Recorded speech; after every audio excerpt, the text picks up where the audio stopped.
Hello, welcome to Southwestern University's Guitar Tutorials. In this video, we'll be taking a look at Carulli's Prelude number 2, which focuses on the P-I-M-I arpeggio. The video is going to be broken up into 3 sections. In the first section, I will play along with a scrolling score that you will see on the screen under tempo. In the second section, we'll take a look at a couple points of interest within the piece to focus on right hand and left hand technique. And in the third section, we'll hear the piece at concert tempo. Just a heads up, when listening to the scrolling score, you're going to hear 4 clicks before the music starts. Let's go ahead and take a closer look.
Now I would like to go ahead and take a closer look at a few specific concepts within the prelude.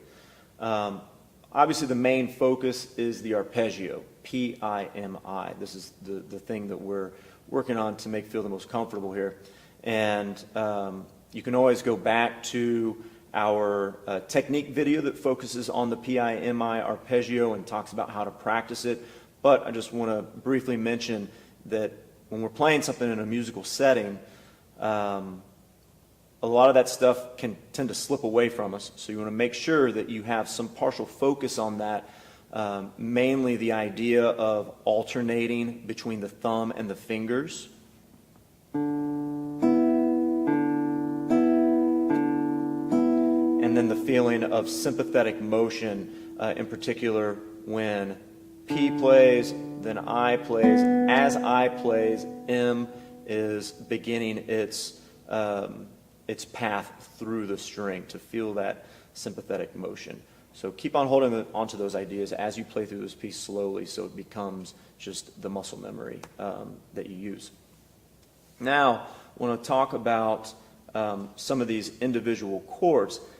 If you've played before, you might have seen some chord charts that feel or look similar to some of these shapes that you're using throughout the prelude. Let's just look at the first 4 measures. So what we're playing in the first measure, we have G, B, G, B, G, B, G, B. We're playing a G major chord, and that might feel very familiar. There are other fingerings for this G major chord where you might have put your index finger here on B, and it could be a 6-string chord, or even this fingering where we incorporate the pinky. And these are all just individual voicings for the same chord, utilizing some different notes in certain cases. But you want to use this as a visualization tool So if we go on to measure 2, we have a D7 chord, which is a full D7 chord that you would see in any traditional setting. And then in measure 3, we have a G7. D, B, F, B, G, B, F, B. Again, that could be seen as a part of a chord that you have seen in the past that would look like this. And just hang on to the idea of using that as a visualization tool if it is something that you're familiar with, but we're only using the necessary fingers in order to play the piece as we're going through. So we're not putting these fingers down, even though we might be thinking of that. And then the last thing I want to mention, once you're feeling more comfortable with playing the piece and getting from beginning to end, you can start to incorporate some dynamics. And I just want to point out the idea of dominant 7th chord. So in measure 2, we have a D dominant 7 chord. In measure 3, we have a G dominant 7th chord.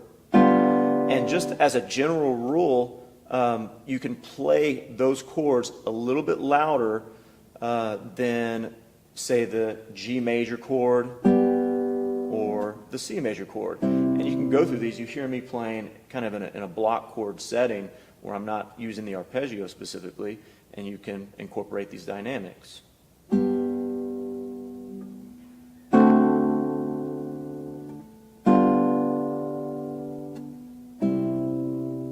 And just listening for the tension and resolution within the chords.